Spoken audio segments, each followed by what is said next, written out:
ब्रेकनंतर बातमीपत्रामध्ये आपल्या सगळ्यांचं पुन्हा एकदा स्वागत। आज भाजपच्या विविध सेलच्या पदाधिकाऱ्यांची बैठक पार पडणार आहे। दादरमधली वसंत स्मृतीमध्ये सकाळी 11 वाजल्यापासून या बैठकीला सुरुवात होईल।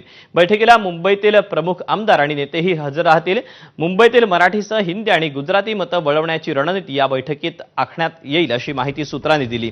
दरम्यान ठाकरे बंधूंच्या एकत्र येण्याच्या शक्यतेनंतर भाजप सध्या अलर्ट मोडवर आहे।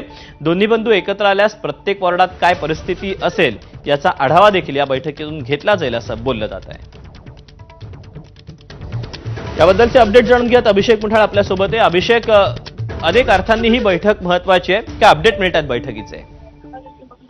एकूणच ठाकरे बंधू एकत्र संदर्भात कुठेतरी भाजपकडनं सावध पवित्रा घेत चाचपणी केली जाते आहे का, एकूणच या संदर्भात बैठका देखील आज आपल्याला पाहायला मिळत आहेत। एकूणच विविध सेल असतील, आमदार असतील, सोबतच 6 जिल्ह्यातले जिल्हाध्यक्ष असतील, हे सगळे आज आपल्याला या बैठकीमध्ये उपस्थित राहताना पाहायला मिळणार आहे। एकूणच येत्या काही दिवसात महापालिकांच्या निवडणुका आहेत आणि त्या दृष्टिकोनातनं भाजपकडनं तयारीला सुरुवात झाल्याचं आपल्याला पाहायला मिळत आहे। मात्र मागील काही घडामोडी पाहायच्या तर कुठेतरी ठाकरे बंधू हे एकत्र येत आहेत का आणि त्यामुळे कुठेतरी भाजपनं या संदर्भात धसका घेतलाय आणि त्यामुळेच या सगळ्या बैठकांचं नियोजन करत कशा प्रकारे सगळी मतं जी आहेत ती येत्या आपल्याकडे वळवण्याचा प्रयत्न हा भाजपकडनं आपल्याला सुरू झाल्याचं पाहायला मिळत आहे। एकूणच सण आहेत आणि सणाच्या निमित्तानं आकर्षित करण्याचा, मतदारांना आकर्षित करण्याचा प्रयत्न कुठेतरी भाजपकडनं या बैठकांच्या माध्यमातून रणनीती ठरवत